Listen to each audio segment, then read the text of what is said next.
Dr. O'Malley here, and today we're going to talk about salts and how they affect the acidity and basicity of solutions.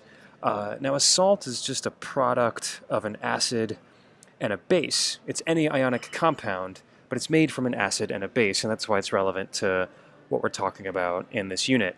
Most people think of salts as just stuff like sodium chloride and NaCl, but it's always the product of an acid with a base.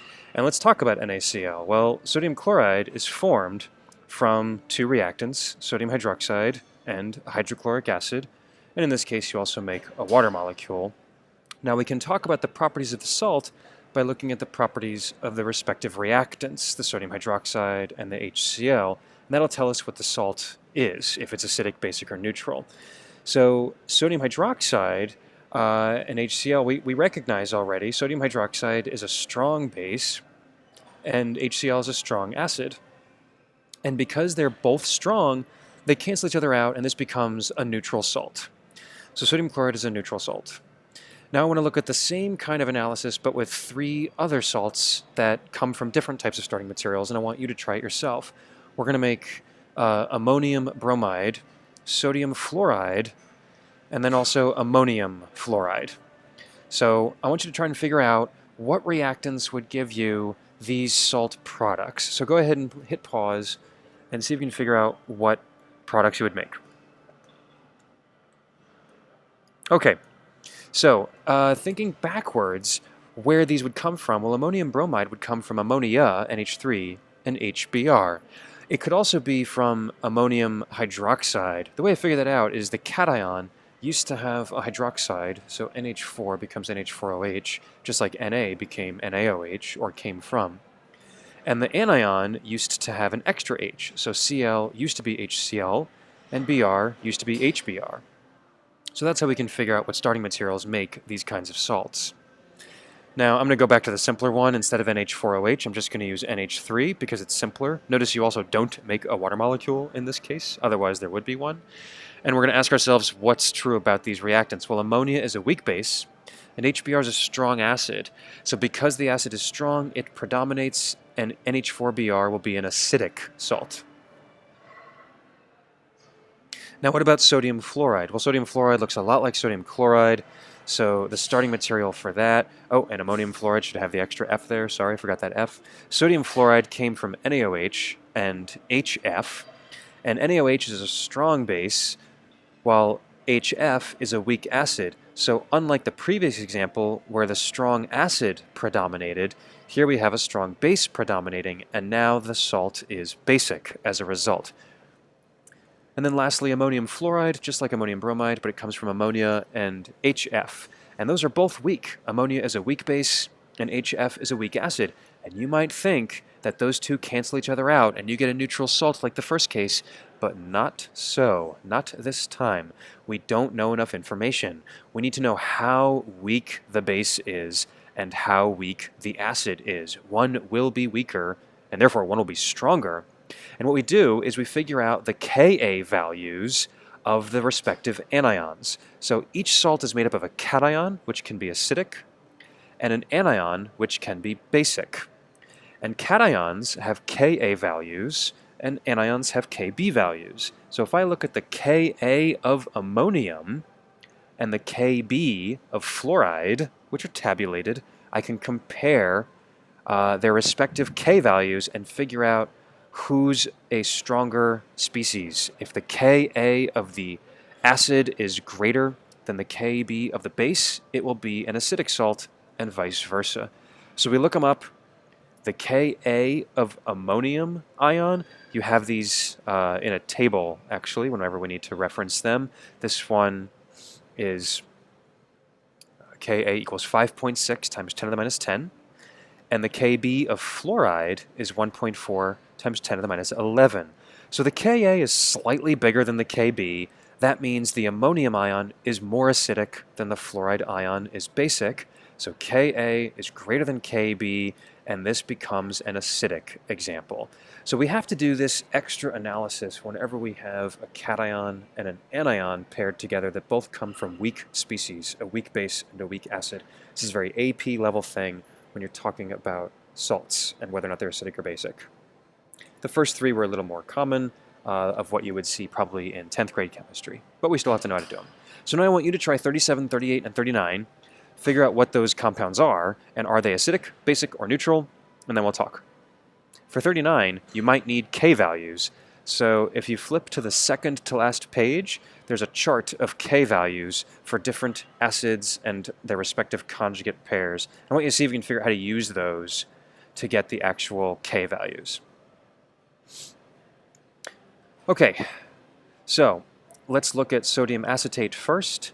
Well, sodium acetate is two ions. It's the sodium cation and the acetate anion, that's C2H3O2-. We ask ourselves, where did these come from?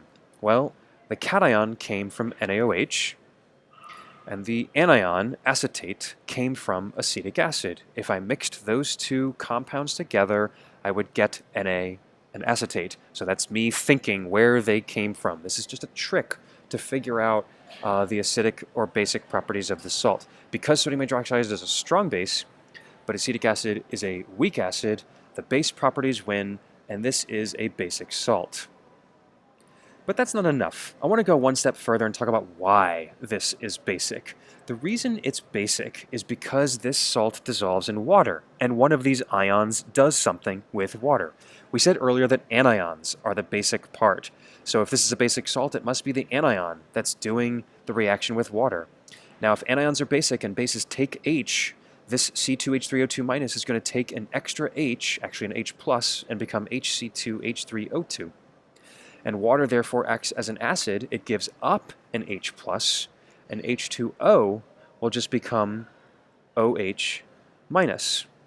And that's why it's basic, because in water it produces hydroxide. That's what bases do. So basic salts are just weak bases. This is why anions are basic. Cations are acidic, but in this case the sodium cation isn't doing anything. It's a spectator ion, so it doesn't do any reaction with water. It's worth noting that acetate is the conjugate of a weak acid, which usually begets something that is reactive with water, and sodium is the conjugate of a strong species, which does nothing with water. So conjugates of strong acids and bases always do nothing, whereas the conjugates of something weak will do something with water. So let's look at ammonium chloride now. Ammonium is NH4+, chloride is Cl-. Which ion does something? Where does it come from? The chloride is a spectator. It comes from a strong acid, HCl. The ammonium comes from ammonia, and that's a weak base. So in thinking backwards, this came from ammonia and HCl. Because ammonia is a weak base and HCl is a strong acid, the ammonium ion makes this an acidic salt. And I want to do what we did before. I want to show why this ammonium ion acts acidic in water. So when we react ammonium with water, ammonium is an acid. Acids give H's, so it will lose an H+ and become ammonia, and the water will gain the H+ and become a hydronium ion, H3O+. And that's why cations are acidic. This is why cations are acidic. So those two weren't too bad. I wanted to go a little deeper and show why they're acidic and basic, but they both came from one weak species and one strong species, so we were able to figure out what's what. But it's really these reactions that show why the salts are acidic or basic in water. And if we had one that was neutral, it would do nothing with water. So now let's look at the next one, number 39. You should have found that all three of these compounds came from respective weak species. So if we scroll down to 39, in A, we have ammonium acetate. If I tried to think backwards about where they come from, ammonium came from ammonia, and acetate came from acetic acid. Those are both weak, so I have to use K values. So you always look at the Ka of the cation and the Kb of the anion. You go to our tables. The Ka of ammonium is 5.6 times 10 minus 10. I think we have it up above. Kb of acetate is 5.6 times 10 to the minus 10. They're both the same. So what the heck is going on here? Well, when they're equal, it actually also turns out to be neutral. because the relative strengths of the ions is identical. This is a very rare case, and you don't see it that often, but you see it with those two. B does not give us that scenario. Ka of ammonium is the same as it just was in the previous part, 5.6 times 10 minus 10. The Kb of cyanide, if you look up it in a table, I actually don't have cyanide, but I have the Ka of HCN, and you can use Kw to get it. So I have 1.6 times 10 minus 5. I compare those K values. The cyanide value is bigger. The Kb is bigger. So this is a basic salt, and that will predominate. And lastly, C was probably a little tricky because I have aluminum ion and sulfate ion. So I have aluminum cation. And if you look in the table, you don't see aluminum 3+, but you do see an aluminum complex ion. We've seen this once before, and we're going to see complex ions again. You'll find it in the table. The formula is aluminum with 6 waters and then a 3+ charge. That's a complex ion where the aluminum is surrounded by a specific number of 6 water molecules in this case. It's actually called hexa aqua aluminum 3. Hexa for 6, aqua for water, and aluminum for aluminum, obviously, and then Roman numeral 3 for the charge. That has a Ka value. You look it up in the table. And we'll learn more about these complex ions later. The value is 1.4 times 10 to the minus, oh, it's cut off there, sorry. The Kb value for sulfate, I don't have sulfate, so I have HSO4 minus. Remember, Ka times Kb for a conjugate pair is always going to equal Kw. So I have the Ka of HSO4 minus right here. And I can use the relationship Ka times Kb for conjugate pairs is equal to Kw. And that means the Kb of sulfate turns out to be 8.3 times 10 to the minus 13, really small number. And compare that with the Ka value, which is 1.4 times 10 to the minus 5. The Ka of aluminum is much bigger, 10 to the minus 5, than sulfate's 10 to the minus 13. So this is an acidic salt. So now we know how to tell if salts are acidic or basic or neutral. It's always one ion that's going to do something if it's acidic or basic, and it does something by reacting with water. So let's do something quantitative to wrap up and talk about how we measure concentrations of things, like pH, in a salt solution. So in number 40, it says, what's the pH of a certain concentration of sodium fluoride? And I have to figure out which ion is doing something. We've got sodium cation and fluoride anion. I know the molarity. I know the Ka of HF. They give that to me over here. I don't know the Kb of F minus, but we can use the Ka value to figure it out. So if you write out both ions, the sodium ion is the cation, and we've already seen that that's a spectator, that's not going to do anything, but the fluoride ion comes from a weak acid, so the fluoride ion is going to act as a base. Anions are basic, cations are acidic, and we only look at ions that come from weak species. So fluoride will react with water. It will pick up an H and become HF. Therefore, water must lose an H, actually lose an H+, and become OH-. Remember, that's why it's basic. Sodium ion's doing nothing, but this is now the equilibrium I'm going to work with. So I set up a simple Rice chart like we've done before. Fluoride, I have 0.30. I lose X amount of it. I gain X of the HF, and I gain X of the hydroxide. And then there's our Rice chart. So I use Kb. Because I'm making hydroxide, I don't have Kb, but I can get it. You use the Kw, which is 10 to the minus 14, and divide by the Ka of HF, which is 7.2 times 10 to the minus 4. And this works because HF and F minus are conjugate pairs. So the Kw is 10 to the minus 14. The Ka of the conjugate, HF, is 7.2 10 minus 4.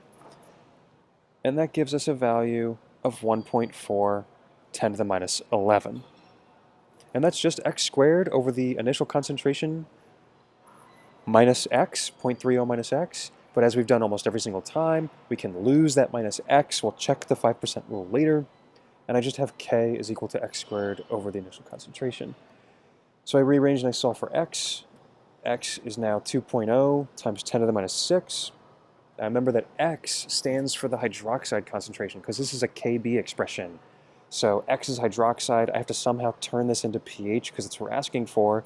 Well, I'll solve for the pOH first. The pOH is the negative log of that X value. So the negative log of 2.0 times 10 to the minus 6 gives me a value of 5.69. I get the pH by simply taking 14 minus the pOH, and I get 8.31. And that makes sense because it's basic, it's greater than 7, and it's not superbly basic. It's not up in the 12s and 13s because it's only a salt. It's only a weak base, but it should be basic. You'll know something's wrong if you figured out it's a base and then you get a pH less than 7. So this means I can just set up these K equals X squared over initial concentration expressions every time. Now let's try one more, last one. 41 says, what's the pH of a solution of aluminum chloride?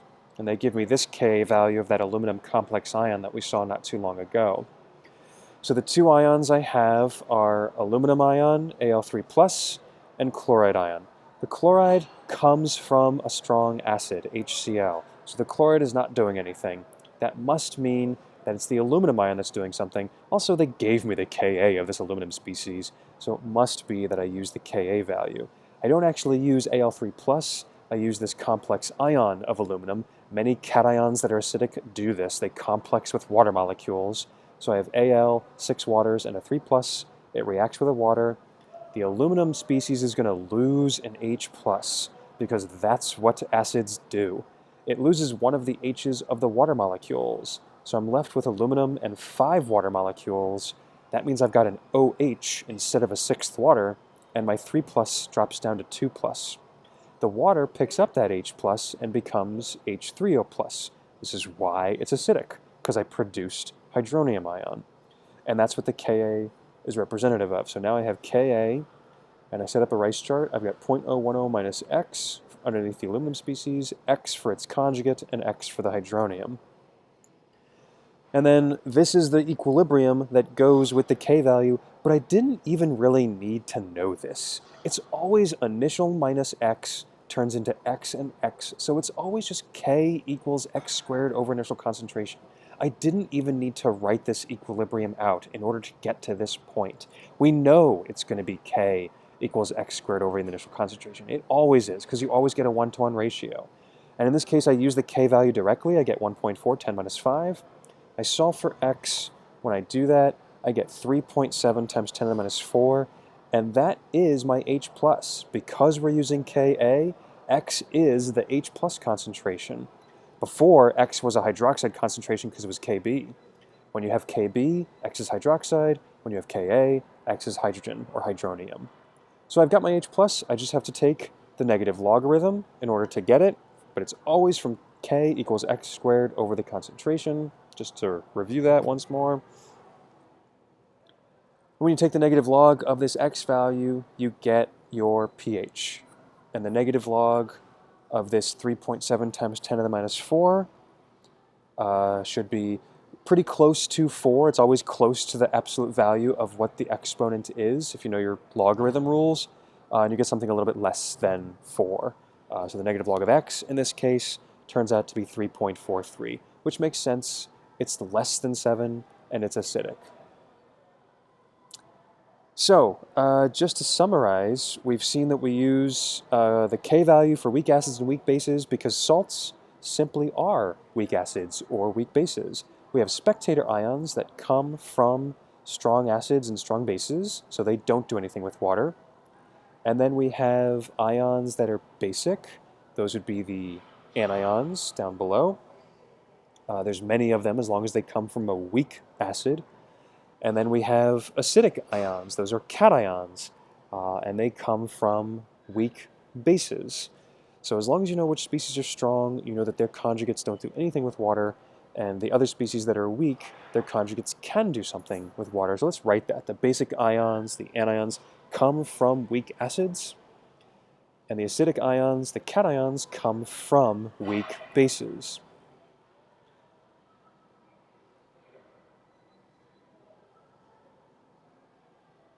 And basic anions, because they produce hydroxide, you always have a Kb value. And acidic anions, because they're acidic, you always have a Ka value. So that wraps up how we talk about salts. as weak acids and weak bases. From here, we'll talk about buffers and other properties of acids and bases.